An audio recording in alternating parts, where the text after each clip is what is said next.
श्री गुरु चरण सरोज रज निज मन मुकुरु सुधारि बरनउँ रघुबर विमल जसु जो दायक फल। Hello friends, welcome to my YouTube channel. जैसे कि आप लोग को पता होगा कि UP triple S C PET का एग्ज़ाम जो है, पेट का जो क्वालिफ़िकेशन है, वो नोटिफिकेशन है, वो जो है आ चुका है। ठीक है, तो इसका जो एप्लीकेशन में अप्लाई करने का जो डेट है वो 1 अगस्त से है। 1 अगस्त से 30 अगस्त तक है। ठीक है, 30 अगस्त तक है। तो जो हम लोग 30 अगस्त तक इसमें अप्लाई कर सकते हैं। तो आप लोग को पता होगा कि पेट का जो एग्ज़ाम होता है वो बहुत ही इंपॉर्टेंट है, क्योंकि आजकल इसी के थ्रू जो है हमारी लेखपाल और अदर जो वैकेंसीज़ हैं उनका सिलेक्शन होता है। तो इसका जो इसका जो सिलेबस है वो थोड़ा लंबा चौड़ा है। तो आइए हम लोग देखते हैं UP triple S C PET का जो क्विज़ है। इसमें 10 क्विज़ जो है 10 हिंदी, जीएस, इकोनॉमी, ज्योग्राफी आदि जो हैं वो सब 10 क्वेश्चन करके हैं। तो चलिए देखते हैं। हमारा सबसे पहले क्वेश्चन जो है वो हिंदी का है। तो हिंदी में क्या है कि पहला क्वेश्चन जो है धार्मिक में प्रत्यय है। धार्मिक में कौन सा प्रत्यय ये पूछ रहा है, इक, का, इक, मिक या धर्म। तो इसका जो राइट आंसर होगा वो होगा, इसका जो राइट आंसर होगा वो होगा इक, क्योंकि धार्मिक हमारा धर्म से बना है। धर्म, इसमें जब इक प्रत्यय जोड़ेंगे तो ये हो जाएगा धार्मिक, इसीलिए इसका जो राइट आंसर होगा वो होगा इक। इसका आंसर देख लेते हैं। इसका आंसर भी देखिए, ये इक बता रहा है। ठीक है, इसका आंसर इक बता रहा है। तो नेक्स्ट क्वेश्चन है, आकर्षण का विलोम क्या है। आकर्षण, कर्षण, विकर्षण, घर्षण या अपमान। तो इसका जो राइट आंसर होगा विकर्षण। ठीक है, इसका जो राइट आंसर होगा विकर्षण। विकर्षण आकर्षण का विलोम शब्द है। इसका आंसर क्या है, आंसर में इक दिया गया है, जो कि आंसर गलत टाइप हो गया है। तो नेक्स्ट क्वेश्चन देखते हैं, निम्नलिखित में से कौन सा हवा का पर्यायवाची नहीं है। वायु, समीर, पवन, सलिल। तो ये तो बहुत ही इजी क्वेश्चन है, क्योंकि वायु, समीर और पवन ये सारे तो हवा के ही पर्यायवाची हैं। और जो सलिल है इसका अर्थ होता है जल, पानी। ठीक है, तो जो ये समीर है, इसका सलिल है, इसका जल और पानी इसका अर्थ होता है। तो इसलिए ये हवा का पर्यायवाची नहीं होगा। हवा का पर्यायवाची वायु, समीर, पवन। ठीक है, तो इसका जो राइट आंसर है वो होगा सलिल। फिर नेक्स्ट क्वेश्चन है, निम्न में से कौन सा शब्द शुद्ध है। तो हमारा इसमें कौन सा शब्द शुद्ध है, तो ज्योत्सना, पुण्य, उन्नति, क्षमा। तो इसका जो राइट आंसर है वो होगा ज्योत्सना। ठीक है, ज्योत्सना जो है हमारा शुद्ध शब्द है। और पुण्य जो है, पुण्य लोग को भी पता है ऐसे लिखा जाता है, पुण्य ऐसे लिखा जाता है। उन्नति कैसे लिखा जाता है, उन्नति ऐसे लिखा जाता है, इसमें इधर की मात्रा रहती है। फिर क्षमा जो है वो ऐसे लिखा जाता है। ठीक है, क्षमा। तो ये सारे हमारे जो है गलत हैं और ज्योतिषना सही है।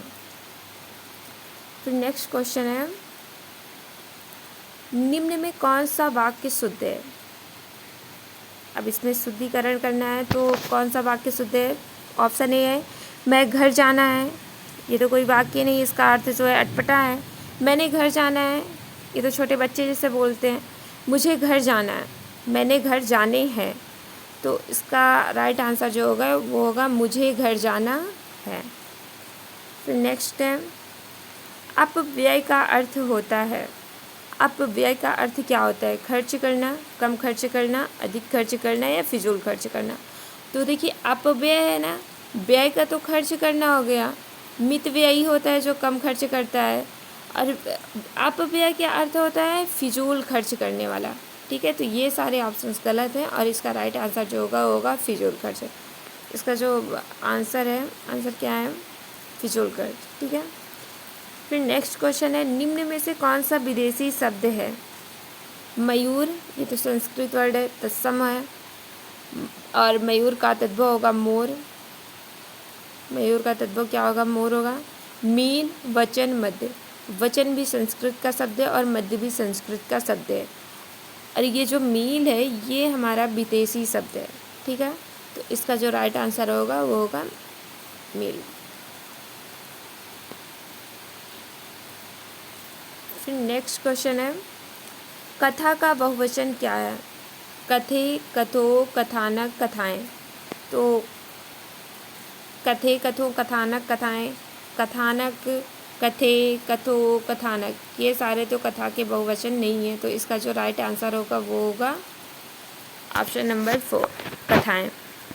तो नेक्स्ट है, रास्ता देखना मुहावरे का क्या अर्थ है? रास्ता देखना, मैं रास्ता ही देखता रह गया, तुम आए ही नहीं। इसका सीधे से अर्थ है इंतज़ार करना या प्रतीक्षा करना, ठीक है।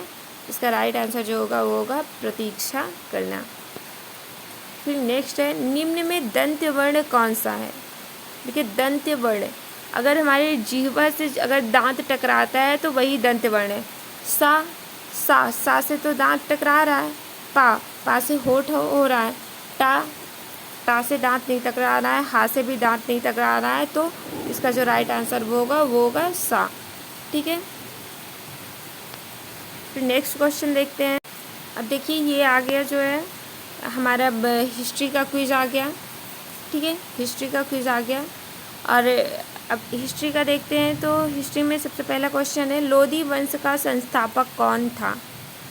आप सबको भी पता होगा, यह तो बहुत इजी क्वेश्चन है कि लोधी वंश का संस्थापक जो था वो था बहलोल लोधी, ठीक है।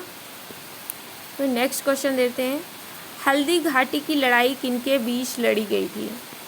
हल्दी घाटी की लड़ाई किनके बीच लड़ी गई थी? तो अकबर और राणा संग्राम सिंह के नहीं, अकबर और मेदिनी राय के बीच में नहीं, अकबर और राणा प्रताप के बीच में जो है ये हल्दी घाटी की लड़ाई लड़ी गई थी।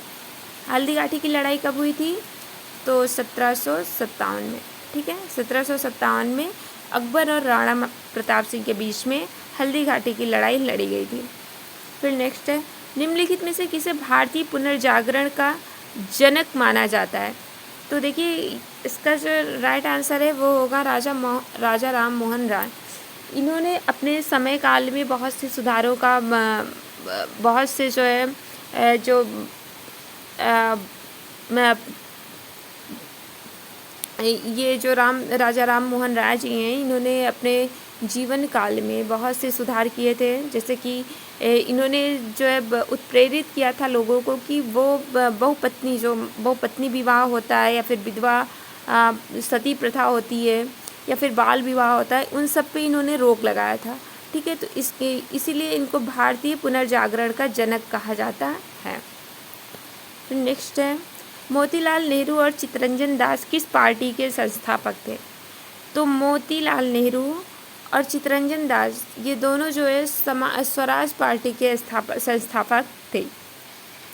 फिर हमारा नेक्स्ट क्वेश्चन है, नमक सत्याग्रह किस सन में प्रारंभ हुआ था? तो नमक सत्याग्रह 1930 में प्रारंभ हुआ था महात्मा गांधी जी द्वारा 1930 में ये जो है प्रारंभ हुआ था। फिर नेक्स्ट है,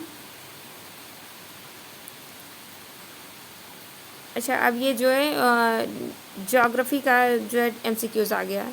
यूपी SSC पेट क्विज इन हिंदी ज्योग्राफी का जो है आ गया है। तो ज्योग्राफी में क्या है, देखिए पहला क्वेश्चन क्या है इसमें, पाक स्टेट भारत और किस देश के बीच स्थित है? तो पाक स्टेट भारत और किस देश के बीच स्थित है? ये जो है भारत और श्रीलंका के बीच में स्थित है। भारत और श्रीलंका के बीच में पाक स्टेट स्थित है। नेक्स्ट है, क्षेत्रफल की दृष्टि से भारत का कौन सा राज्य सबसे बड़ा है?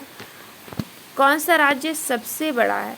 राज्य पूछा है ना, सबसे बड़ा है। जो बड़ा होगा सबसे वही राज करेगा, जो सबसे बड़ा होगा वही राज करेगा। तो इसका सीधे से आंसर क्या निकल के आ रहा है? राजस्थान। जो सबसे बड़ा होता है वही राज करता है। इसका जो है देखिए कुल क्षेत्रफल 342,239 वर्ग किलोमीटर है। इसका जो क्षेत्रफल है 342,239 वर्ग किलोमीटर है। फिर नेक्स्ट क्वेश्चन है, उत्तर पूर्वी मानसून से किस प्रदेश में वर्षा होती है? तो ये जो उत्तर प्रदेश मानसून है, ये जो है किस प्रदेश में वर्षा होती है? तो पश्चिम बंगाल में। उत्तर पूर्वी मानसून से पश्चिम बंगाल में वर्षा होती है। तमिलनाडु में होती है। ये जो नेक्स्ट क्वेश्चन है, उत्तर पूर्वी मानसून से किस प्रदेश में वर्षा होती है? तो उत्तर पूर्वी जो मानसून होता है इससे तमिलनाडु में हमारे वर्षा होती है। इससे जो होती है तमिलनाडु में वर्षा होती है। ठीक है। फिर है, साइलेंट वैली नेशनल पार्क किस राज्य में स्थित है? तो साइलेंट वैली नेशनल पार्क कहाँ पे स्थित है? केरल में स्थित है। नेक्स्ट है, क्रिकेट बैट के लिए बिलो कहाँ से प्राप्त होता है? क्रिकेट बैट के लिए बिलो कहाँ से प्राप्त होता है? तो ये होता है शंकु वृक्ष वन से। कहाँ से प्राप्त होता है? शंकु वृक्ष वन से। हाँ, इसका जो थोड़ा फैक्ट है, यह ठंडे प्रदेशों में पाए जाते हैं। जो शंकु वृक्ष पेड़ होते हैं, वन होते हैं, ये ठंडे प्रदेशों में पाए जाते हैं। भारत में जम्मू कश्मीर राज्यों में बिलो निर्मित क्रिकेट बैट के उत्पादन के लिए माना जाता है। भारत में जम्मू कश्मीर जो है बिलो निर्मित क्रिकेट बैट का उत्पादन करता है। फिर नेक्स्ट आ गया, अब कौन सा आ गया? अब जो इकोनॉमिक का क्विज आ गया। इकोनॉमिक के क्वेश्चन देख लेते हैं।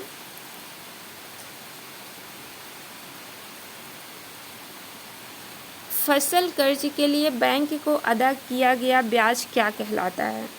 जो फसल के कर्ज के लिए बैंक को अदा किया जाता है ब्याज, उसे क्या कहा जाता है?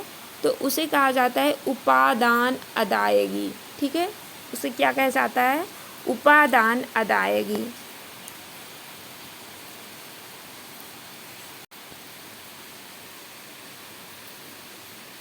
फिर नेक्स्ट क्वेश्चन है, निम्नलिखित में से कौन सा एक राजकोषीय नीति यंत्र नहीं है?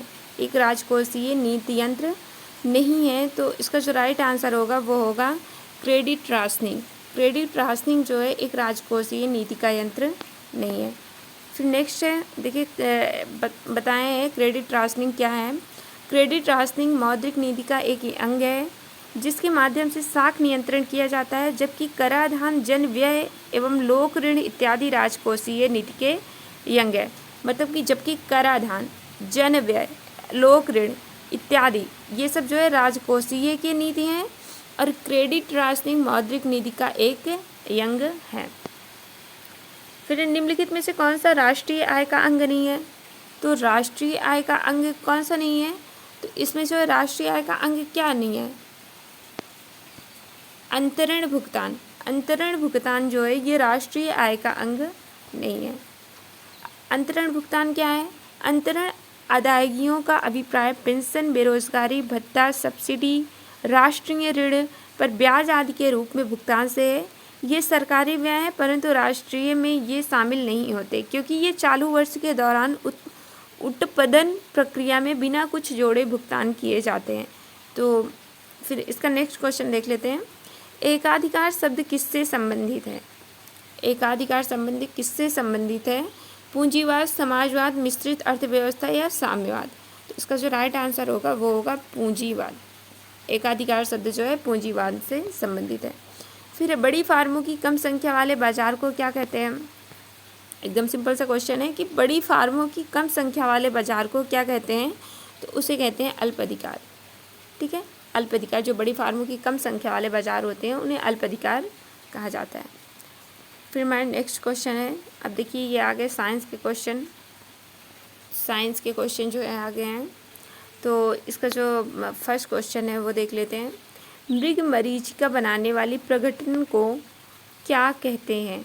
मृगमरीचिका बनाने वाली प्रघटना को क्या कहते हैं? तो इसे जो है पूर्ण आंतरिक परावर्तन कहते हैं। ठीक है, मृगमरीचिका जो बनाने वाली प्रघटना होती है उसे पूर्ण आंतरिक परावर्तन कहते हैं। फिर नेक्स्ट है, हाइड्रोजन परमाणु का नाभिक क्या कहलाता है? हाइड्रोजन परमाणु का नाभिक क्या कहलाता है? तो उसे हम कहते हैं प्रोटॉन। ठीक है, प्रोटॉन जो है हाइड्रोजन परमाणु का नाभिक कहलाता है। फिर नेक्स्ट क्वेश्चन है, जब दाब बढ़ता है तो जल का क्वथनांक बिंदु घट जाता है, बढ़ जाता है, समान हो जाता है या बनने वाले वाष्प की मात्रा पर निर्भर करता है? तो इसका जो राइट आंसर होगा वो होगा बढ़ जाता है। ठीक है, जब दाब बढ़ता है तो जल का जो क्वथनांक होता है वो बढ़ जाता है। यहाँ पे पानी रखा है जल में, या इस पे कोई बर्तन आप डुबाओ तो ये जो पानी है इधर फैल जाएगा, इधर फैल जाएगा, यहाँ चला जाएगा, वहाँ चला जाएगा। इसका जो क्वथनांक होता है वो होता है बढ़ जाता है।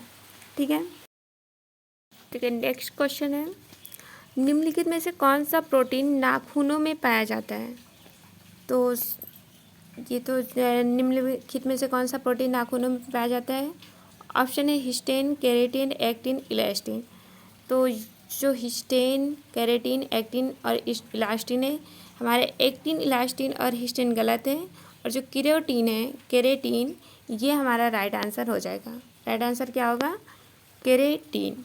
ठीक है, फिर नेक्स्ट क्वेश्चन है, मानव त्वचा को रंग देने वाला वर्णक क्या है?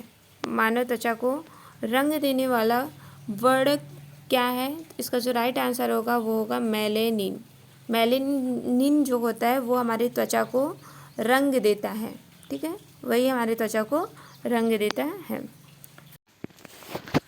तो ये रहा आज का हमारा एक यूपी SSSC पेट का जो है एक प्रैक्टिस सेट। तो इतने ही क्वेश्चन थे आज के प्रैक्टिस सेट में। अगर आपको इसका PDF चाहिए या सिलेबस चाहिए तो आप हमारे टेलीग्राम चैनल को ज्वाइन कर सकते हैं, जिसका लिंक जो है डिस्क्रिप्शन बॉक्स में दिया रहेगा। आप उसको ज्वाइन करके यूपी SSSC 2023 से जुड़ी कोई भी डाउट्स हो उसे क्लियर कर सकते हैं। अगर आपको हमारा ये वीडियो पसंद आया है तो बने रहे हमारे साथ। धन्यवाद।